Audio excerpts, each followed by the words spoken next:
Hello, today is April 24th, 2017. I'm meeting today with Miss Muriel Elijah at her home in Loveland, Colorado. Muriel actually prefers to go by Jane, and her maiden name is Hurley. My name is Brad Hoops. I'm the interviewer for the Northern Colorado Veterans History Project. Welcome, Jane, and thanks for sitting down today to tell your story. You're welcome. Good. Let's start out, if we could. Tell us a little bit about yourself, your date of birth, and where you were born. I was born in Los Angeles, California, 1926, on July 24th. Okay. And did you grow up in that area then, and Yes. you lived there the whole time? No, I attended a girls' school, a private girls' school in Azusa. So I lived there for quite a long time. But I did graduate from Los Angeles High School. And then I went to Sawyer School of Business, about a year. And then I joined the Waves. Wow. Wow. Now, any brothers or sisters? No. You were the only child? Yes. Okay. Yes. Well, let me back up and ask you, December 7th, 1941, Pearl Harbor Day. Do you remember that day and where you were when that happened, what you were thinking about? Yes. Well, I was young, but I was with my mother and her fiance, and we were in the car. And I remembered it came over on the radio. Wow. Wow. Yeah. Wow. It was a frightening thing. Yeah, I'll bet. Yeah, I'll bet. Particularly in LA, when wasn't there some worries that the Japanese might invade the West Coast? And Yes. yeah. Yes, they used to have blackouts. They'd ring the siren, and then everyone was to turn off their lights and pull down shades. Wow. Wow. Yes. So you went to the business school and such. And now, what prompted you to join the Waves? Tell us how that came about. Well, I had a girlfriend that went to another high school, and she was talking about it. And so, because I wanted to be a nurse, and I didn't know how I was going to be one, because my mother didn't think that was a very good occupation. She thought if you're a secretary, you can always make a living. So that's why I went to Sawyer School of Business. Uh-huh. But I knew that isn't what I really wanted to do. Wow. So when she talked about going into the service, and we looked, and it said that they had a hospital nurses training. Well, that's why I decided to go in. And I was too young, but my mother said that she would say I was 2 years older, and then give me permission to go into the service. So that's why my birth date is different on all my service papers. I'll be darned. So your service papers all say you're 2 years older than. That's right. I'll be Yes. darned.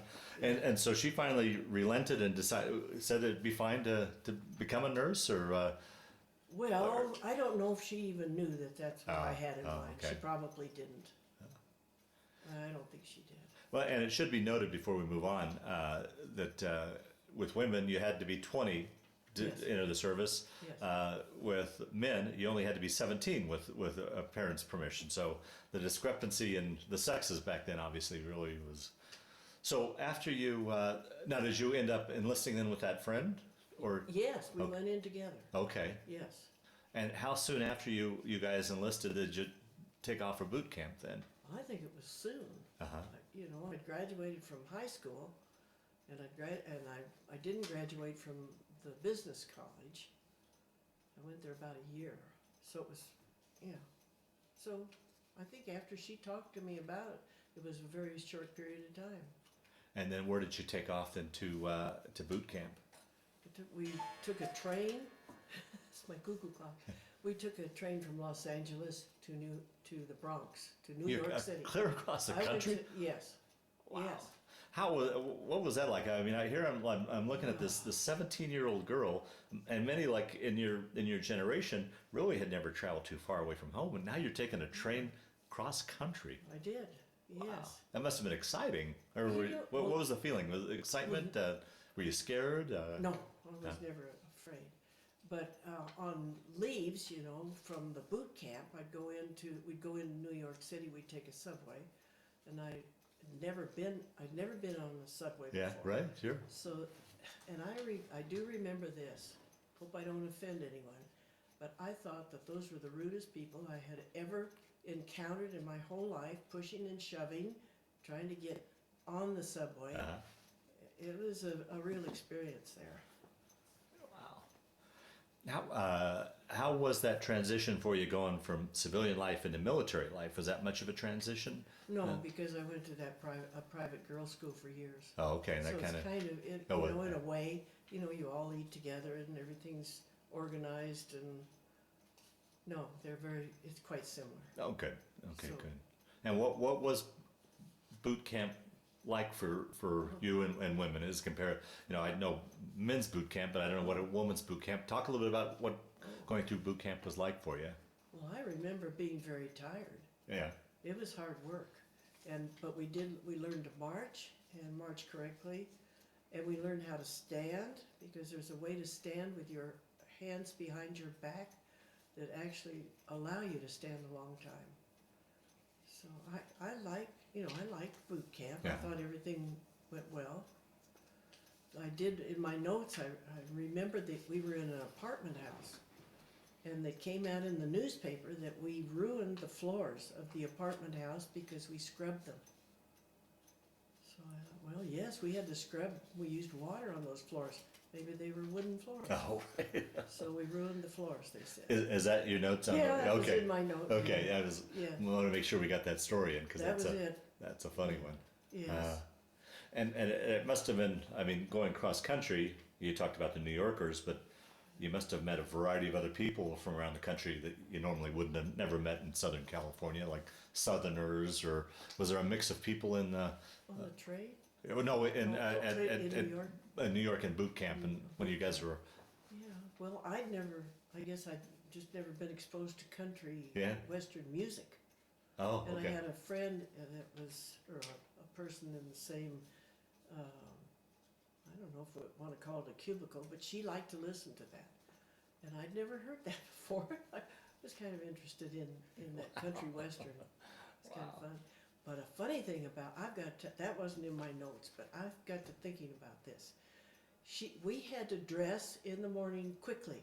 You know, you couldn't fiddle around. Yeah. So she, you know, we wore stockings. You know, you wore a skirt, you wore stockings, and the stockings had that seam up the back, and that had to be straight. Well, and then you had like a kind of like a garter belt type of thing on this girdle that you wore. Mhm. She would leave her stockings hooked up to those four garter belt doojiggers, and she would be able to get into that thing all in one piece. I never could, but she said she could do that faster than trying to, you know, take them off and put them on. And I thought, wow, she could do that. Well, anyway, that's kind of different. Yeah. So you finished boot camp and then off to nursing school then, or take your story now that with boot camp finishing up. Well, I want to tell you about an experience too in that boot camp. Okay, yeah, please, yes. We were when you know, you have KP, Oh. and where you wash those trays and stuff. Well, we had a slot where you put the trays into this slot, vertical, and send them through so that the dishwashers could get those trays.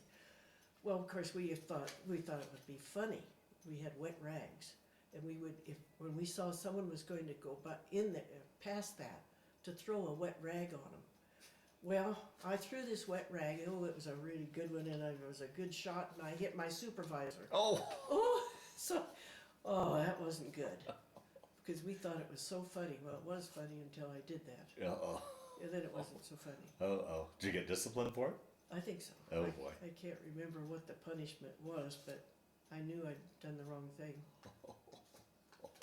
Now, were you segregated? Was it men and women, or was it just purely No. just a? No, they were just women. Okay. No, we didn't see them. Okay. So you finished boot camp, and then now take your story from there. For boot camp, well, I applied for Key West. I wanted to go to Key West because I come from Los Angeles. Yeah. I certainly didn't want to go back. Yeah. But for some reason, they sent me to Corona. California? Corona, California. And it was a naval hospital. It was Corona Naval Hospital, and it was a country club, an exclusive country club that had been converted to this hospital.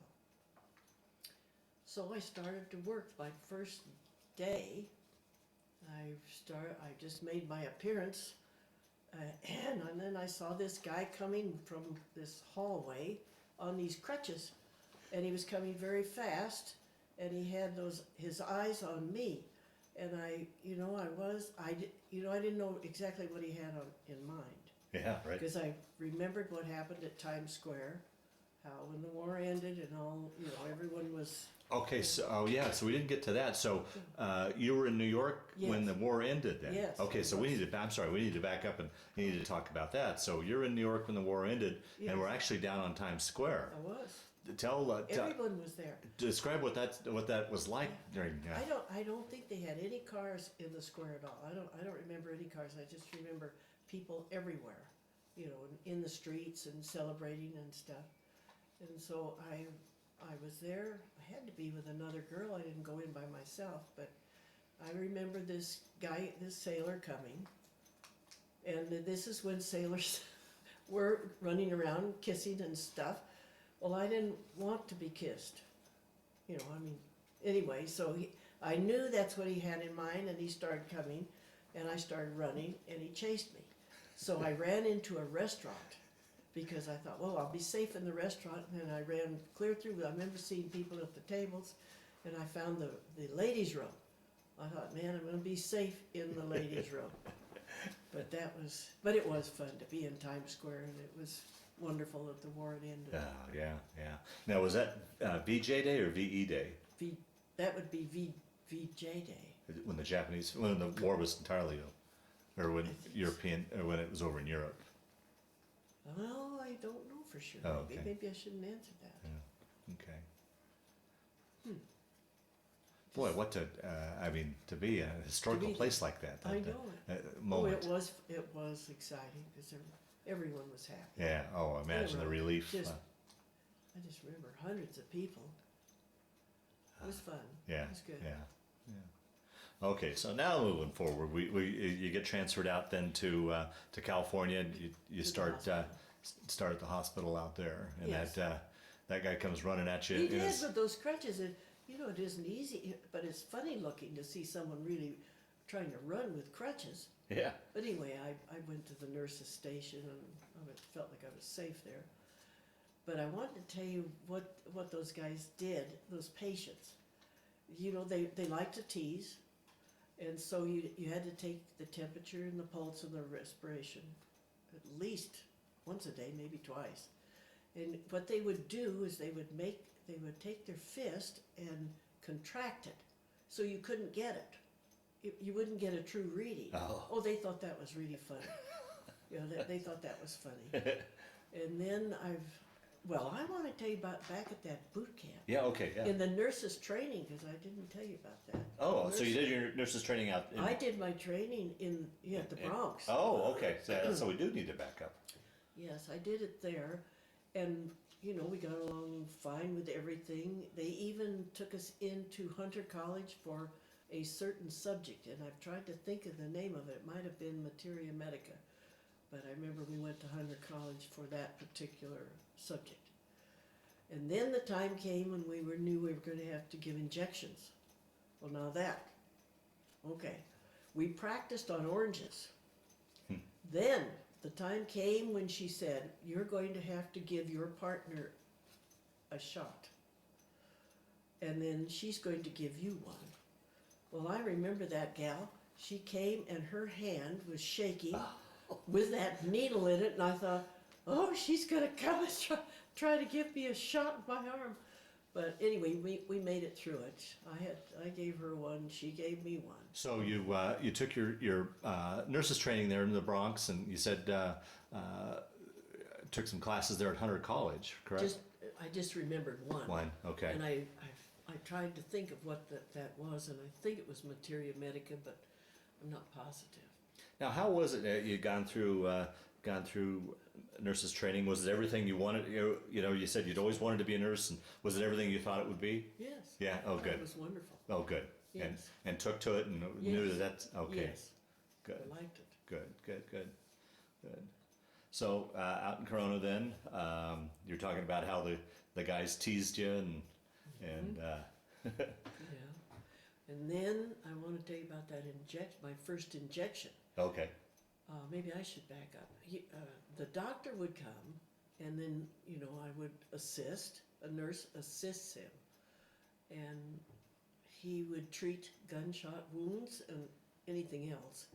And I remember the wounds, and because I was young and, I was probably nervous trying to do the right thing, but I did something wrong. I lifted a lid on a container, and I think it had cotton balls in it. And instead of inverting that lid on the tray, I put it down straight and right on it. And he told me, he said, you must never do that. That isn't right. You can't do that. And I really felt badly because I knew better. You don't you just don't do that. Yeah. So I did it wrong. But anyway, that was a good lesson learned. I never made that mistake again. But later on, then you have to give injections. And I knew I was going to have to give that first one. It was penicillin, and in those days it was a large needle, and that needle hurt. So I walked up to this gentleman in the bed, and I told him that I was going to have to give him an injection. And he said, "I would like you to throw it like a dart." And I thought, evidently he'd had maybe someone else try to just gently poke it in, and maybe back off and not get it, and poke several times. He said, "I'm going to give you this good advice. Just throw it like a dart." And that was really helpful, and I did that later on in life when I worked for other doctors and stuff. I took that. He was nice about it, and I did that. Now, were you taking care of the war injured that were back in the States? Yes. Yeah. How was that? Was that hard? I can't imagine seeing these maimed boys and injured and wounded boys. I guess that's part of your profession, obviously. But what was that like? Because once again, as a young girl, treated. Well, see, I should have been a nurse because I can just do that, and I can really do it and gently, and with kindness, and proficient. And I don't know, I could really do that, and I liked what I did, and I wanted to make them feel better, and I wanted it to be as gentle as I could make it, so they could get well. And many other nurses that I'd interviewed said, obviously the medical part was obviously the main job, but Yes. I was almost at times a sister or a mother talking to these boys and comforting them that way. Did you find that to be the case? I don't remember doing that. No? Okay. I think I read letters, and I may have helped write letters. Okay. I think I remember that part, but I didn't try mothering type thing. Yeah, right. But I would have if the opportunity had presented itself. Yeah. No. So how long then were you there, Corona? Were you there until you got discharged, or did you get transferred? Yes, and then I got that hospital first class certificate, passed all the tests and everything, and then I was scheduled where I could go to observe in the operating room. Oh. So I was all thrilled about that. Also, I worked at what they call the OD's desk. I worked there for a while and worked on a teletype. Have you ever heard of a teletype Yeah, but machine? I'm sure many that were watching this, teletype machine. Many watching this don't. If you could kind of explain what you were doing It was there, like what a typewriter, kind of Okay. like a typewriter, Yeah. but it was kind of, I guess it's a combination typewriter and telephone. And so I played around with that, but then I had met a sailor that was there. He was in another ward, and so I met him, and we went to some dances together. They used to have, back when I was in the Bronx, they had USOs. Okay, And right. those were Yeah. teas. They had teas. It was during the daytime, and they had refreshments and dancing and stuff. But out there, I met him and liked him, and we later married. Now, he was out there as a patient, or he Yes, worked at the hospital? he was a patient, Oh, okay. but on another ward. Okay. Yeah, Uh-huh. sorry. And you, So, you met him and courted, and you guys got yeah, married? we got married, and yes, had a family, but unfortunately, that marriage didn't last. Okay. Okay. So then, how long were you in the service? Then how long? About a year. Just about a year. Yeah, Yeah. that's why I wondered if you'd want to interview me, Yeah. because I hadn't been in long like a lot of people. Yeah, but still a fascinating story, regardless. But so you were in a year, and then got your discharge. Yes. I assume. I had- And take your story from there. Once you're out of the service. Of course, I had an honorable discharge Uh-huh. from San Diego, Uh huh. and from there, well, then of course he lived in Colorado, and I was in California, so then I moved to Colorado, and I worked, and because of that wonderful training that I'd had in the waves, I worked in a small hospital. It was only one doctor, one nurse hospital that I worked on weekends. Maybe I worked other times, but I did everything. I mean, delivered babies, just everything. Wow. Because in those days you didn't have to be an RN. And no, I did. I assisted in surgeries in this little hospital. Where was that located? It was in Oak Creek, Oh. Colorado, on Out the of- western slope. Western Slope. On the Okay. western slope. Well, that had to be kind of strange. Once But again, see, for an LA girl to be living out in the middle of Yes. the mountains, really a Yeah. little small little town. I mean, Yeah. that had to be an adjustment for you. Oh, I would yeah, think. it was a big one. Yeah. But the nursing part was wonderful, and I loved working at that little hospital. And eventually I left there, and I was able to work at two doctors' offices.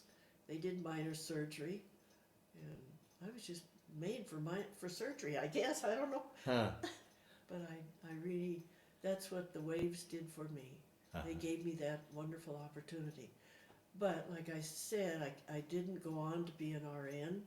And then when you are not, you can't make the money that you should make. And so when the marriage failed and I had to make a living, did go into that, just what my mother wanted me to do. I went into an office, and then I worked, my best job was for a district judge. I Oh, started wow. out in the clerk's office, the district court clerk's office in Golden. And then an opportunity came to work for one of the judges. And they ask. You don't ask, they ask. Uh-huh. And he asked, the first one asked me, but he was so unorganized, and it was a political job. And I thought, he's going to come up for election, and I don't know that he's going to make it. So I didn't want to lose my position in the clerk's office, so I declined. Then another one came. He was a Republican. He came into office, and his secretary came with him. And she didn't like the courtroom work. So he had to choose one of us, and he chose me. So I did this courtroom work and worked there for him for 10 years. Wow. I bet that was fascinating. It was. Yeah.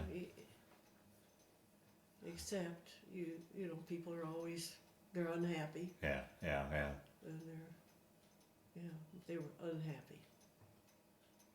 In fact, I had one man in my office. The judge was on the bench, and he heard this noise, and this man became angry. He picked up my phone and threw it on the floor.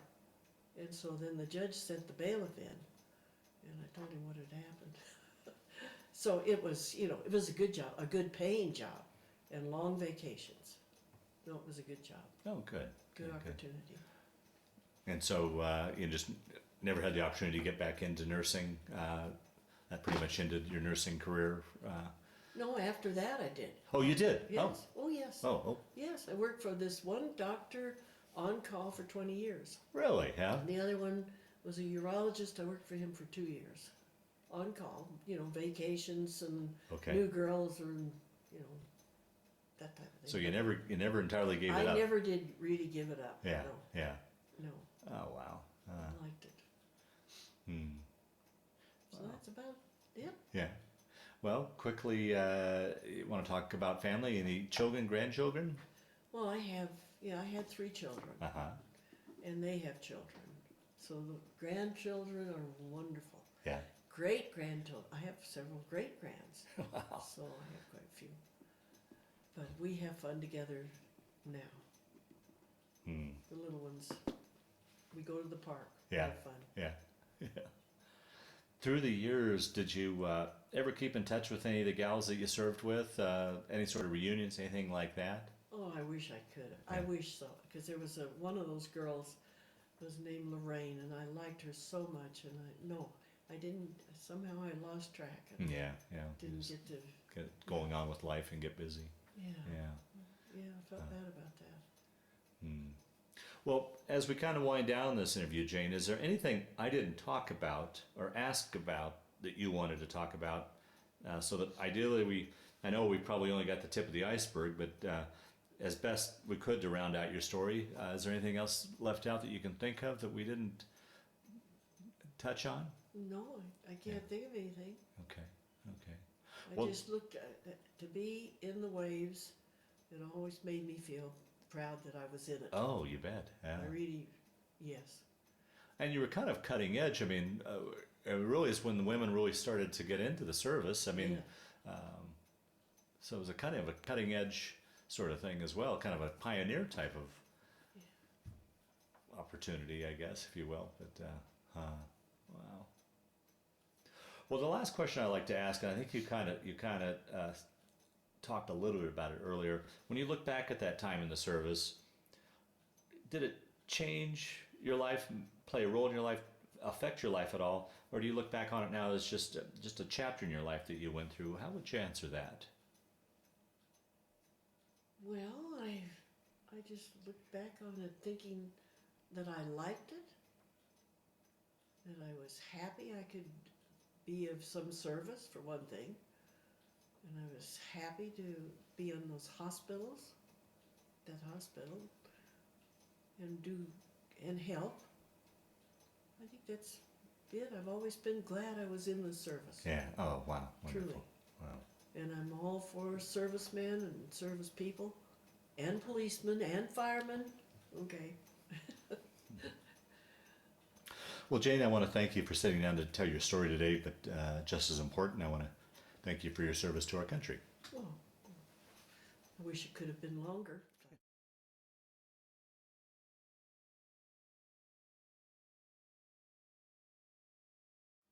I believe this is a picture of me when I was in New York, in the Bronx, New York. Okay. This is a picture of where my mother lived in Los Angeles, and this is how we dressed, with stockings, and those stockings had that seam up the back that had to be straight. Our hair had to be a certain length, and this is how we looked. I think it looks pretty sharp. Yeah. This is a picture of me on the right and 2 fellow nursing students.